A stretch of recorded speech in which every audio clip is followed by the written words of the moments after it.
The student view, when completing a diagram, they go to their classwork as normal, and they will see the assignment, and they each have their own copy of the Jamboard. So when students open it, it will have their name on it, showing that is their personal one. So one option is having those words in the word bank. So the students would just have to click on the word and drag it and drop it to the matching line, if you would choose to do it that way. They can also change the words. They can change the boxes and things like that. So they do still have the capability to do some editing, but it's pretty easy then if you just want them to drag and drop the words. If you want them to write the words, that's what this would look like. The students then would have to click on the T text box, then click on the line where they want to type their answer. Again, they can change the size of the text box. They will just have to click on the T and then click where they want their answers, and so they could answer it that way. So it depends on how you want them to complete it, whether the students make the boxes and type the words, or if you want them to have the word bank where they drag and drop.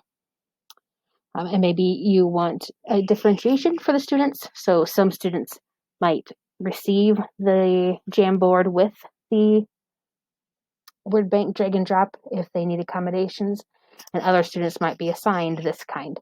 You would just want two separate Jamboards, not the same page, because they could see both options. So when students are finished, there is not a turn in button on their page, so they will have to close their Jamboard and go to their assignment, click on View Assignment. There they have a button to turn in their work. So they will turn it in. It says turned in, so the students are done. From the teacher side, if I go to my assignments, I will refresh my page. Now I have my assignments are turned in. So I can see the student work. I can see that it is turned in. And if I click on the student assignment, then it will open up their Jamboard. It'll show it just kind of as a snapshot. So if I want to actually see it, because I want to get to that second page, I can click on Open with Jamboard, and it will open up then their entire document. And so there I can see the page where they had done the drag and drop, and I can see the page where they had completed that as well. And then grading, you would just close that Jamboard tab.